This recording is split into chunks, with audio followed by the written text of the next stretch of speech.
Welcome, children, to the chapter number 10 of History India after Independence. Children, in this chapter, we will study about India after it achieved independence in the year 1947. A new undivided nation. India got independence on 15th August 1947. Soon after its independence, it faced a series of challenges. Due to partition, nearly 8 million refugees had come into India. These people needed homes and jobs. Then there was the problem of the princely states. They were about 500 in number.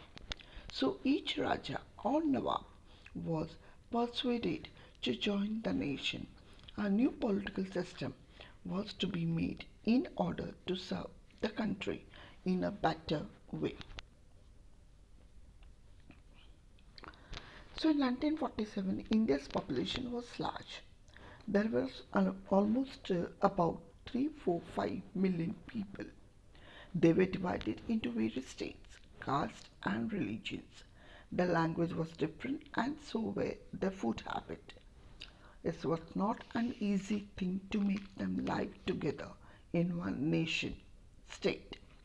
Not only this, there was a need for development also.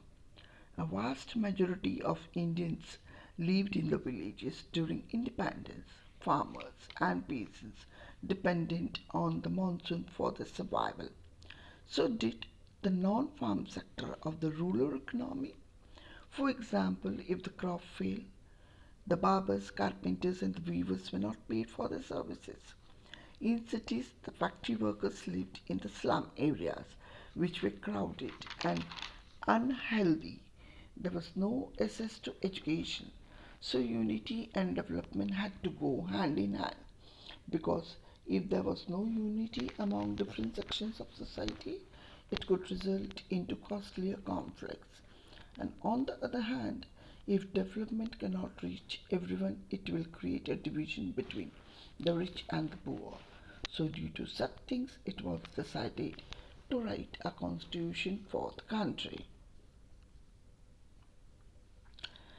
So, as India is a democracy country, universal adult franchise, secularism, equality before law, towards social equality, division of powers between the center and the state, and the official language, which were the main point, which was covered in our constitution.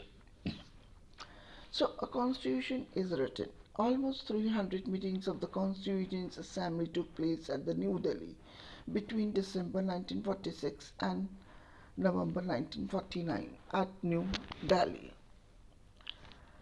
But the participants at these meetings were from different parts of the country. This discussion resulted in the framing of the Constitution of India, which came into effect from 26 January 1950.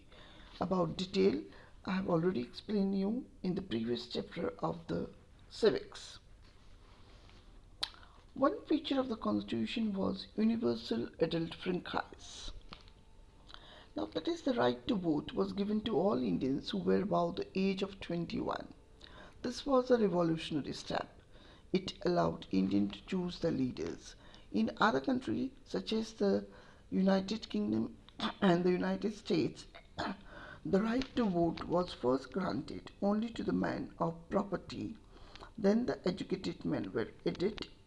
Working class men got the right to vote after a long struggle.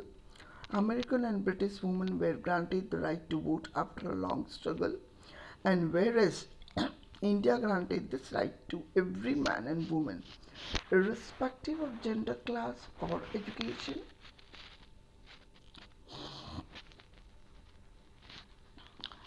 The second feature was that each and every citizen of India was equal before the law, regardless of caste or religion. Though many people wanted to run India as a Hindu state by pointing out that Pakistan was formed in order to protect the Muslim rights, but then the Prime Minister Jawaharlal Nehru opined that it could not and must not become a Hindu Pakistan. India has a mixed population of Muslims, Sikhs, Christians, Parsis, and Jain, etc. Under the new constitution, they were given the same right as Hindus received. The same opportunities were also provided for seeking jobs in government or the private sector, and the same rights were also given before the law. The third feature of the Constitution was that of a special privilege for the protest and most disadvantaged Indians. The practice of untouchability was abolished, and entry of low caste into the temples was allowed. The Constituent Assembly also recommended that a certain percentage of seats in the legislature as well as in government jobs be reserved for members of low caste. Some people also argued that some Harijan candidates did not have enough grace to enter into the prestigious Indian Administration Service exam. To this, H. J. Khandekar replied that it was due to oppression by the high caste which had continued for so many decades that they had lost the ability to think. Along with them, Adivasis or scheduled tribes were also granted reservation in seats and jobs.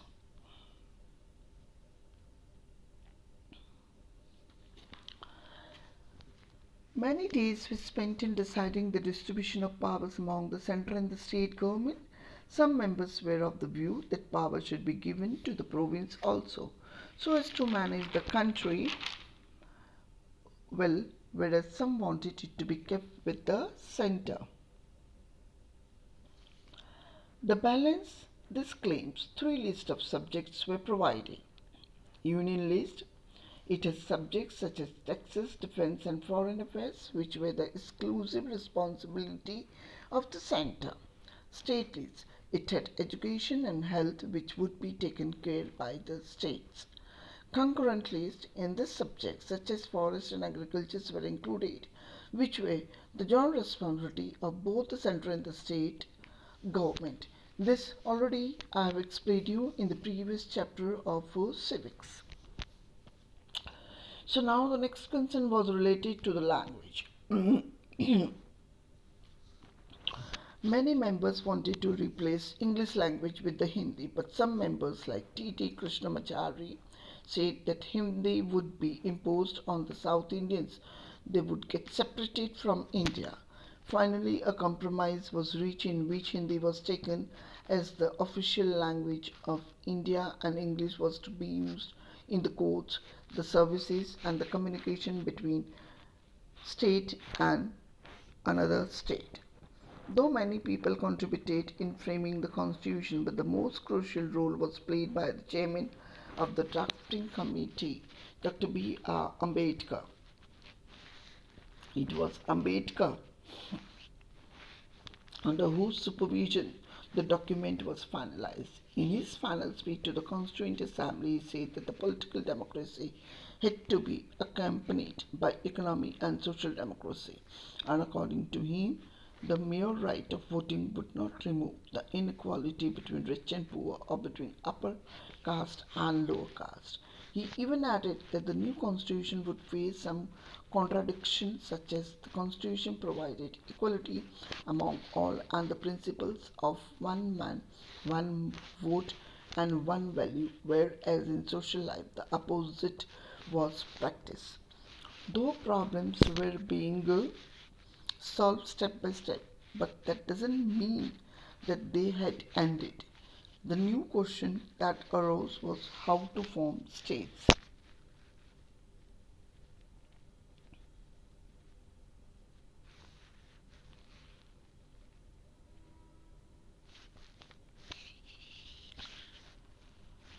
Now, if we go back, if we talk about 1920, the Indian National Congress has promised to make separate provinces for separate linguistic groups after gaining independence. But when India got its independence, the Congress did not do anything to fulfill its promise.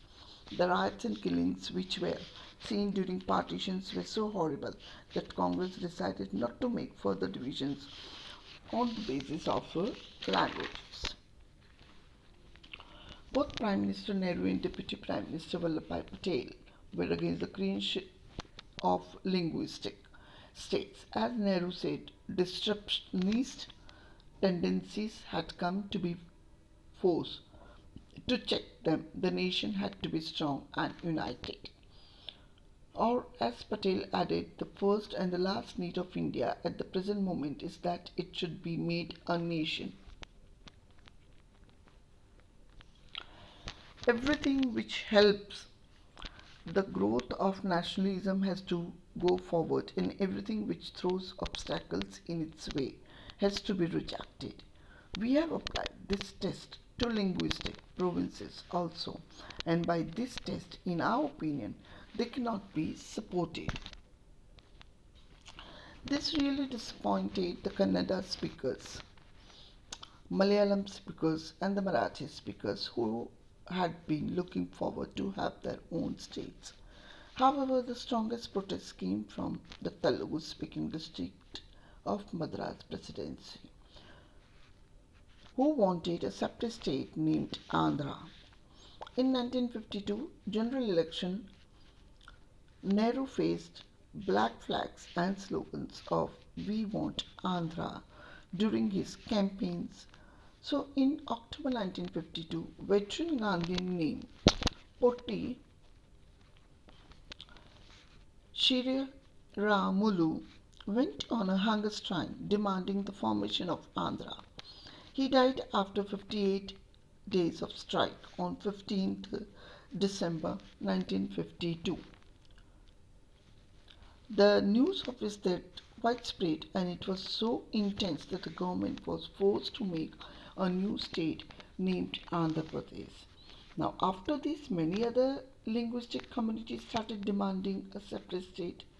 So, a states reorganization committee was set up, which submitted its report in 1956, recommending the redrawing of district and provincial boundaries to from compact provinces of Assamese, Bengal, Oriya, Tamil, Malayalam, Kannada, and Telugu speakers respectively. The large Hindu speaking regions of North India was also to be broken up into several states. In 1960, the state of Bombay was divided on the basis of Marathi and Gujarati speakers. In 1966, the state of Punjab was also divided into Punjab and Haryana, in which Punjab was for Punjabi speakers, who were mostly Sikhs, and later for the rest who spoke Haryanvi or Hindi.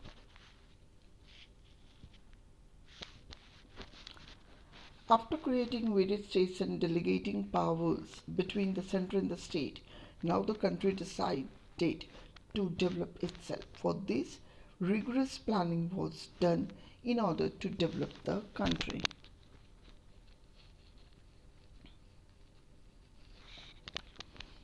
So it's a planning or a planned development.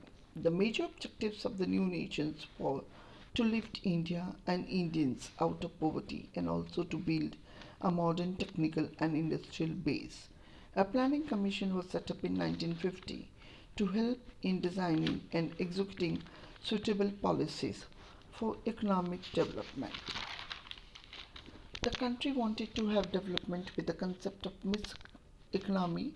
How here mixed economy means an economy where there is a participation of both government and the private sector. So for the development of the country, the hour was that both central government and state government and the private sector would play important and complementary roles in increasing production and generating jobs. The roles mentioned here were what has to be planned by the Planning Commission. So in 1956, the second five-year plan was formulated. A five-year plan is a plan made by India for the next 5 years to decide what type of development it wants to achieve for itself. So, when the second 5 year plan was formulated, the main focus was on the development on heavy industry, such as steel, and on building large dams. These sectors were kept under the control of the government. The focus on heavy industry and the efforts of keeping economy under the state regulations for the next few decades was supported by many, though there were some opponents too. Some people felt that the second 5 year plan had not put an adequate emphasis on agriculture. Others said that primary education was not given due importance. Some people thought that it had not taken account of the environment till implementation of the economic policy. Mahatma Gandhi's follower Mirabai wrote in 1949, then science and technology can earn huge income for a time, but later on, if we don't try to maintain nature balance, then we will not be able to live healthy and morally decent life.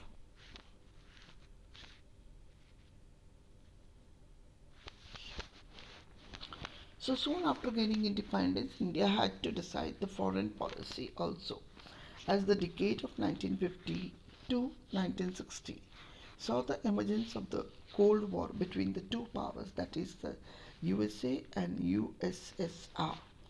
Both the countries were creating military alliances, but India had just attained independence from the colony rule, and so had some other countries too. Therefore, Nehru, who was also the foreign minister of newly independent India, developed Free India's foreign policy in this context. Non-alignment formed the bedrock of this foreign policy. The policy stated to stay away from alliances, but to remain aloof was not the main element, as India played an important role in mediating between the America and Soviet alliances. So now we know that after attaining independence, the Indian policy makers had to go through so many details to frame various policies for Indians. And not only this, there were huge hurdles in the path. Somehow they managed to make what was good for the nation. So, what has the nation achieved after 60 years of its independence, and what is still left to be achieved? So, let's discuss it.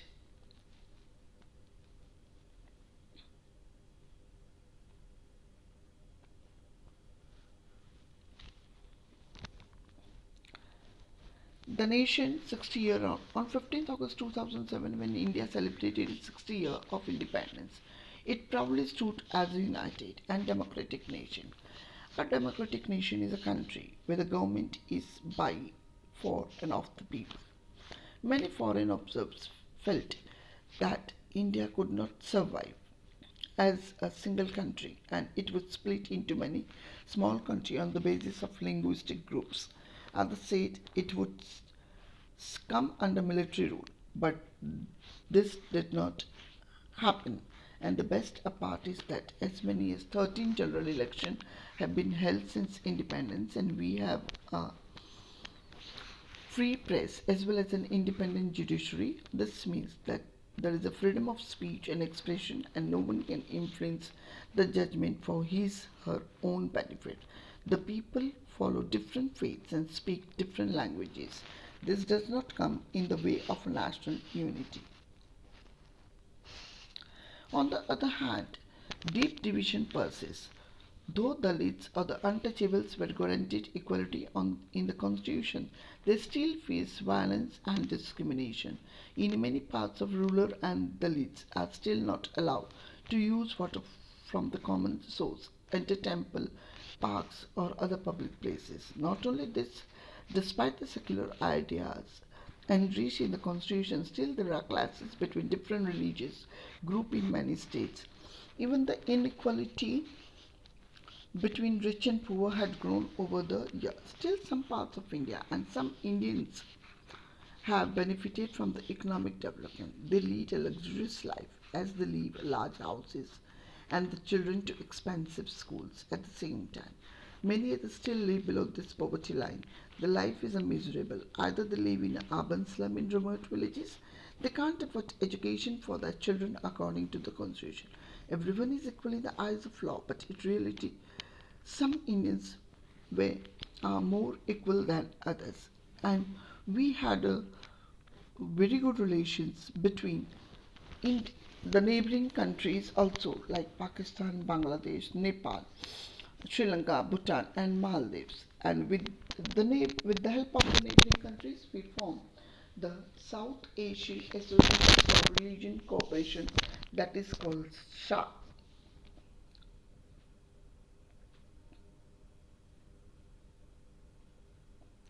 That's all. Thank you, children.